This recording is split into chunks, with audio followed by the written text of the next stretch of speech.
Thank you, children, for rejoining. Let me continue with whatever I was saying. And yes, I heard some of your points as well, which is true. So I'll tell you something importantly. So as you see, yes, Aurangzeb made taxes for non-Muslims higher for most of the things. So earlier there was equality. Whatever tax you have to pay, every people in the empire will be paying the same. But now there was disparity in the taxes. Non-Muslims paying more, the Muslims paying less. That was there, of course, because he was a believer in the fact that Islam is above other religions. Agreed. But again, as I said, that we all see him in a very, we try to portray him as a dark personality, as a negative personality, but there were some reasons as well, because Shah Jahan, actually what you said about Aurangzeb, well, I'll tell Soham from Shah Jahan only. Shah Jahan had spent a lot of the money that came to as tax in the royal treasury in constructing buildings, gardens, when the army was, they needed improvement. You need to balance the finances. The finances has to be balanced.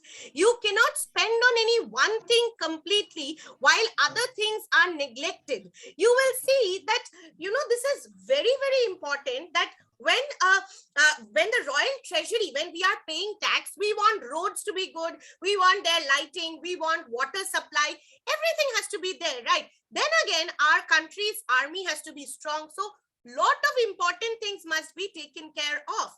So here what Shah Jahan did was, he was spending money, a lot of money from the royal treasury in building monuments, in giving art, art and art.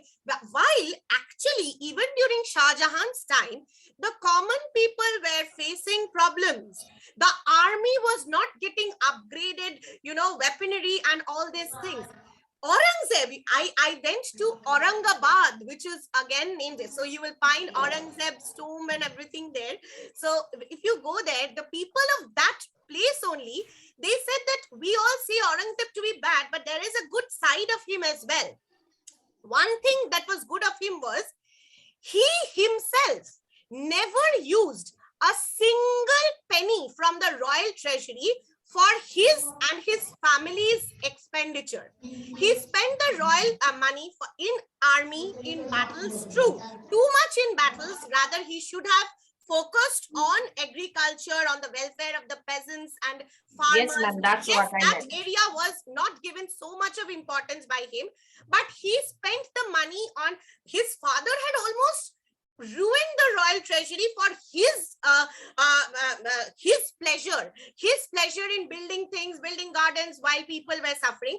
But Aurangzeb never spent a single money for himself and his family from the royal treasury. There is a story, if you go to Aurangabad, the people of that place, they will tell you that Aurangzeb used to, sew caps. Have you seen the Muslims when they pray, they wear a white cap on their head?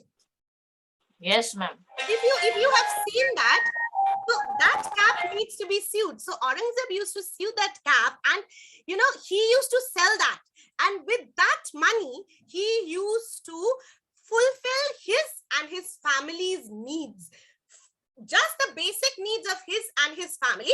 Yes, the royal treasury was used for the benefit of, means the views that he had, but his views were different from his great-grandfather. He was, as I said, a very staunch Sunni Muslim, which created division in the empire. So a good side and a bad side of the same person.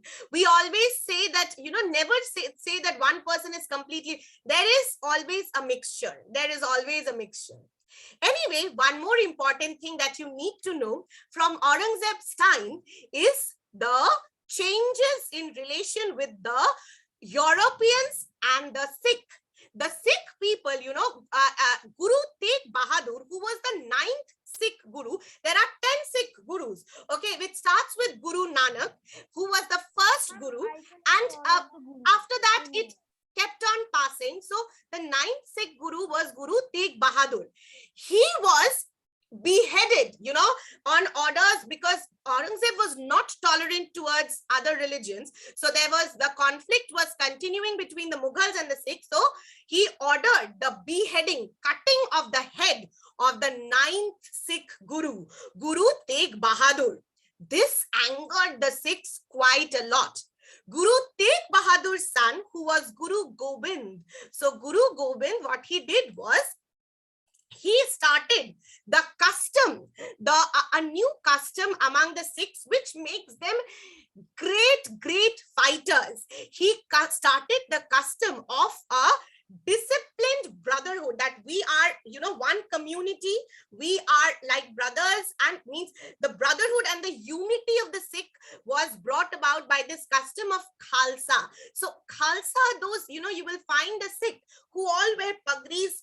Absolutely, they will be always wearing, they will have these 5 things they always have. They have long hair, they tie their hair in a pagri or in a bun here, they carry a comb, they carry a dagger, they wear a steel bangle, and they wear a half underpant type of thing, half thing, so with which for easier fighting.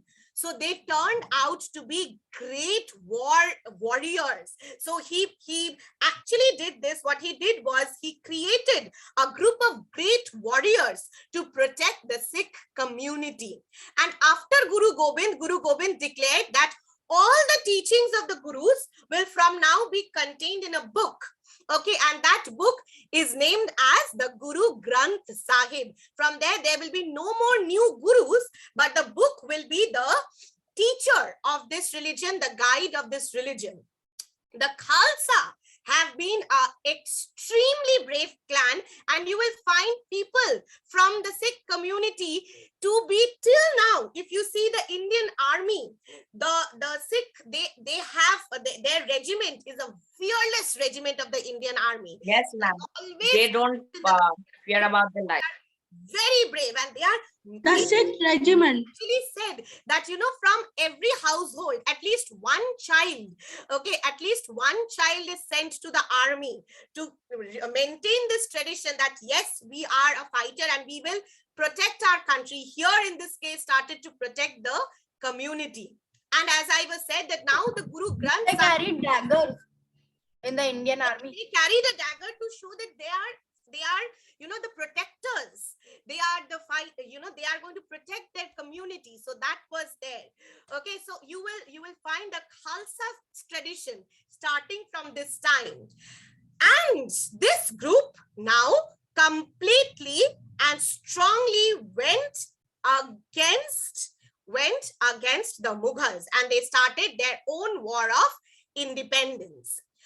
On the other hand, this was in the west. On the other hand, in the south, it was the Marathas who were resisting. Now, Aurangzeb himself decided to go to the south. And when Aurangzeb went to the south, he decided that it was the time when Baji Rao and all, they are growing up. And the fight between the Mughals and the Marathas are becoming stronger and stronger. It has already started from Shivaji, and now it is becoming stronger and stronger. First it was Aurangzeb and Shivaji. Shivaji and Aurangzeb were bitter enemies, just like Rana Pratap. Ma'am, Aurangzeb called him mountain rat. But Aurangzeb knew that it is not going to be easy to defeat Shivaji. So ultimately, he himself settled in the Deccan. But him leaving Delhi and going to the Deccan was a big thing, because this gave chance to starting of conspiracies around Delhi, and the fact that the northern part of the Mughal Empire, the west, the east, the control that they have, that was becoming weaker, because Aurangzeb's focus was on the Deccan, while the east, west, those were, because the central heart, the Delhi was unprotected. So that part became difficult to manage. And by this time, the Europeans were spreading their power through what? Through trade control. So they were setting up more and more trading places, and you will see that on one hand, the Britishers were setting up new trading centers in India. 3 very important places: Bombay, Madras is Chennai, and Calcutta.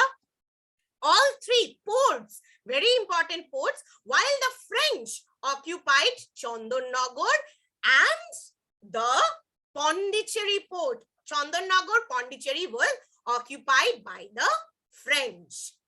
I'll keep it till here.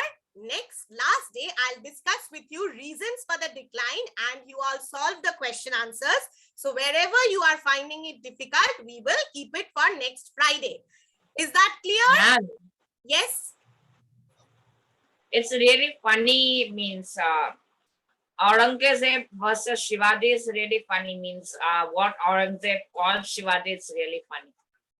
And Shivaji always, that. what did I say, uses the guerrilla strategy, and it makes Aurangzeb mad. No, their policies were very different, but that is why their enmity started.